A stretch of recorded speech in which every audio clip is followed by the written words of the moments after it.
रात के 2 बज रहे थे। कार की हेडलाइट अंधेरे के सीने को चीरते हुए आगे बढ़ रही थी, लेकिन कार के अंदर का माहौल बाहर के अंधेरे से ज्यादा खतरनाक था। स्टीयरिंग व्हील पर ड्राइवर के हाथ कांप रहे थे। माथे से उसका पसीना आंखों में जा रहा था, लेकिन वो पलक झपकाने की हिम्मत नहीं कर पा रहा था। पीछे की सीट पर उसका बैठा दोस्त बार बार पीछे मुड़कर देख रहा था। वो चिल्ला रहा था कि गाड़ी तेज चलाओ। किसी ने कहा कि हम दूर आ गए हैं, कोई डर नहीं। लेकिन ड्राइवर ने अकलाते हुए कहा, जो तुम्हें नहीं पता वो हमारे साथ है। मैंने उसे कार के शीशे में देखा है, वो साथ बैठी है। ये लोग किसी इंसान या पुलिस से नहीं भाग रहे थे, ये भाग रहे थे एक एहसास से। इन लोगों ने कुछ घंटे पहले एक शर्त लगाई थी, भानगढ़ के किले में रात बिताने की।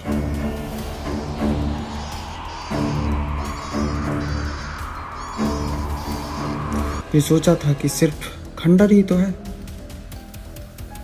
लेकिन उस रात उस किले की 4 दीवारों के जो अंदर महसूस किया, वो उनकी रूह को निचोड़ के रखने वाला था।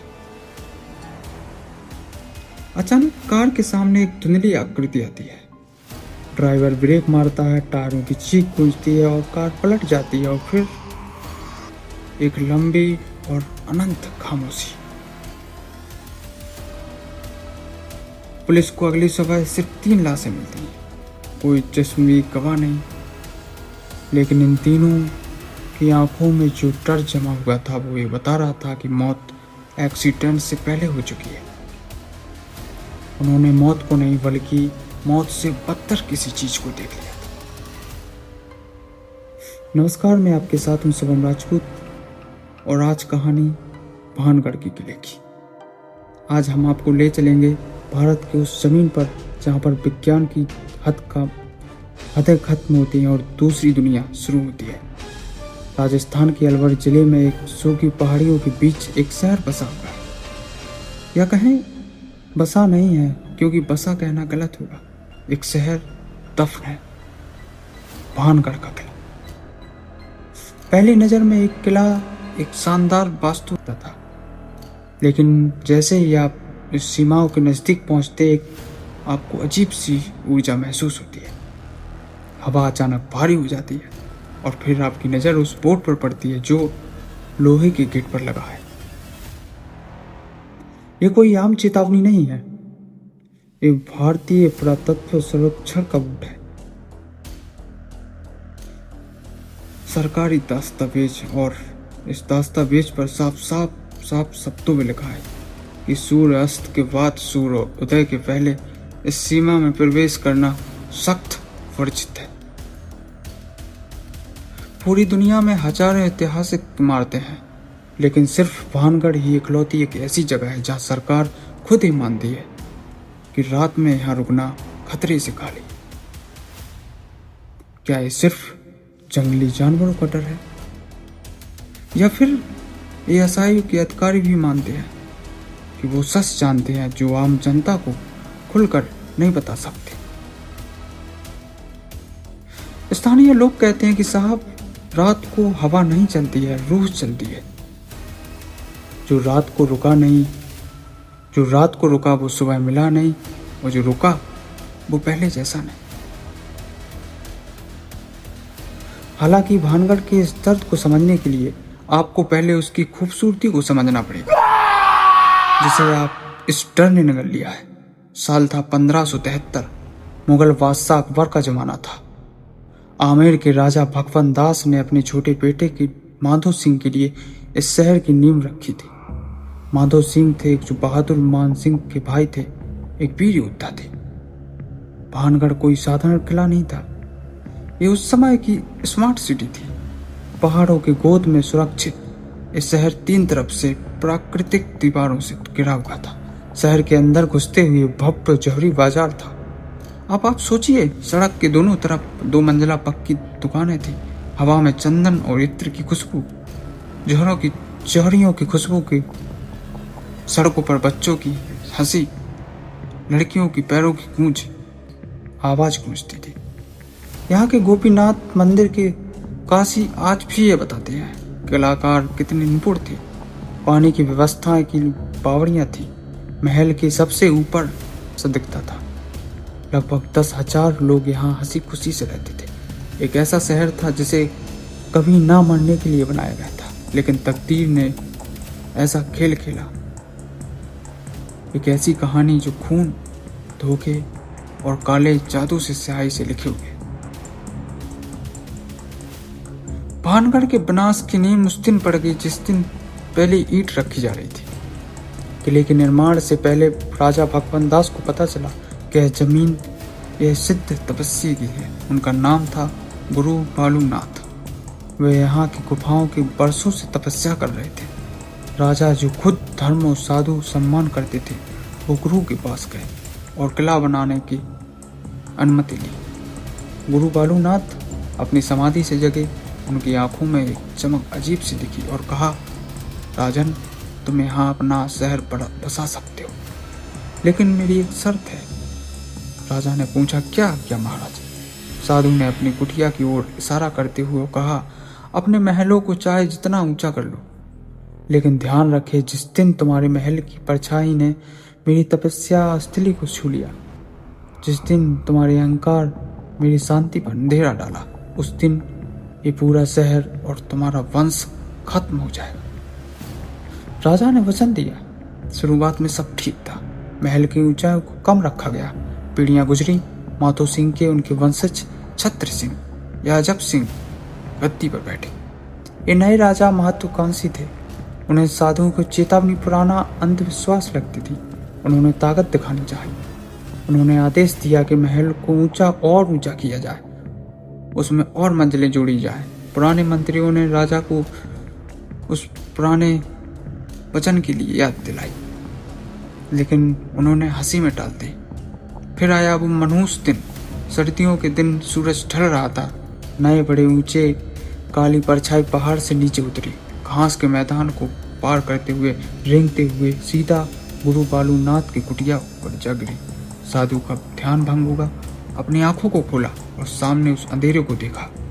साधु को एहसास हुआ कि वचन टूट चुका है। क्रोध में कांपते हुए श्राप दे दिया, विनाश, सर्वनाश। अभी यहाँ सिर्फ पत्थर बचेंगे, इंसान नहीं। ये कहते हैं कि उस शराब चलते हुए भानगढ़ के सुख और शांति छिन गई, लेकिन असली तबाही अभी आनी बाकी थी। तबाही जो आशिक के रूप में आने वाली थी। ये कहानी भानगढ़ की राजकुमारी रत्नावती से जुड़ती है। कहा जाता है कि रत्नावती उस दौर की सबसे सुंदर महिला थी।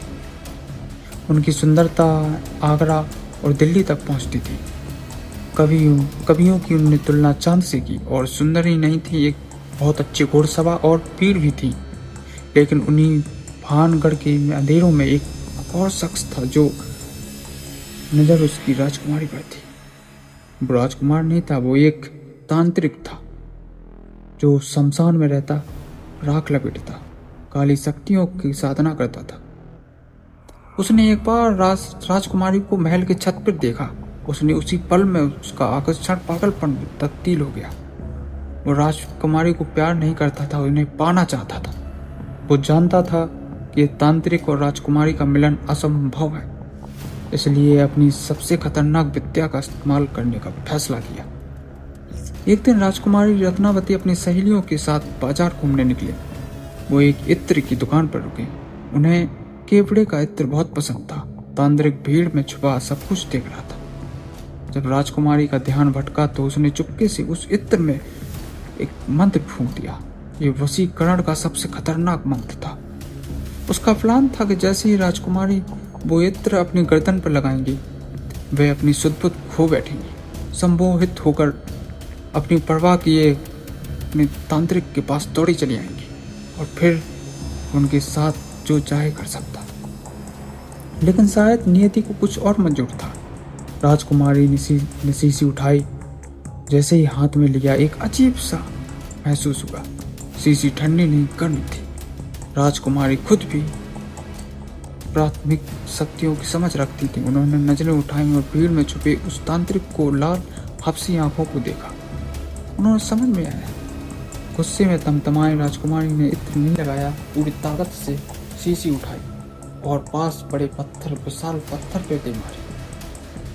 शीशी टूट गई, इत्र पत्थर पर बिखर गया। और काला जादू उल्टा पड़ गया। इस मंत्र का काम था कि काम जिस पर गिरे वो तांत्रिक के पास खींचा चला आएगा। इत्र राजकुमारी पर नहीं, उस विशाल पत्थर पर गिरा। अचानक जमीन में कंपन हुआ। वो जगह तन भर भारी चट्टान अपनी जगह से गुरुत्वाकर्षण का नियम को तोड़ते हुए वो चट्टान लुढ़कती हुई तेज रफ्तार वो तांत्रिक की ओर बढ़ी। तांत्रिक भागने की कोशिश करता रहा, उससे पहले उस चट्टान ने तांत्रिक को कुचल दिया। उसकी पतलियां टूट गई, लेकिन वो तांत्रिक साधारण मौत नहीं मरा। उसने अपने लास्ट समय में उस भानगढ़ की ओर हेरा और अपनी बची खुशी काली शक्तियों को भानगढ़ की तरफ एक श्राप दिया। उसने चिल्लाते हुए कहा, रत्नावती, तूने मुझे मार दिया, लेकिन तू भी सुहागन नहीं मरेगी। आज से अगली अमावस्या की पूरे शहर राख हो जाएगा। यहाँ कोई नहीं बचेगा। तुम सबकी आत्मा इस किले में कैद रहेगी। मेरे साथ तुम कयामत तक यहीं रहोगे। इसके साथ ही अपनी उसकी गर्दन लुढ़क के तांत्रिक मर गया, लेकिन उसका साया जिंदा हो गया। तांत्रिक की मौत के कुछ हफ्तों के बाद भानगढ़ का अंत आने लगा। इतिहासकारों के अनुसार पड़ोसी राज्य अजबगढ़ ने भानगढ़ पर एक भीषण हमला किया, लेकिन लोक कथाएं कहती हैं यह हमला अस्वाभाविक था। दुश्मनों के अंदर एक अजीब सा पागलपन था। उस रात भानगढ़ मजबूत फाटक टूट गए। वो कत्लेआम की रात थी। तलवारों ने न बच्चों को छोड़ा न बूढ़ों को। जोहरी बाजार जो इत्र से महकता था अब खून से गंध से भरा था। महलों में आग लग चुकी थी और राजकुमारी रत्नावती ये कहते हैं कि बचने के लिए कई सैनिकों ने जान दे दी, लेकिन अंत तक उन्होंने खेल लिया और उनकी निर्मम हत्या कर दी गई। सुबह होते होते 10,000 की आबादी का शहर एक विशाल कब्रिस्तान के रूप में बदल गया।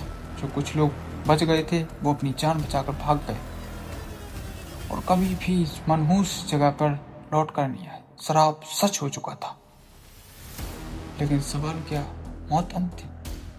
स्थानीय लोगों का यह मानना था कि हजारों लोगों को मुक्ति नहीं मिली, उनकी अकाल मृत्यु हुई।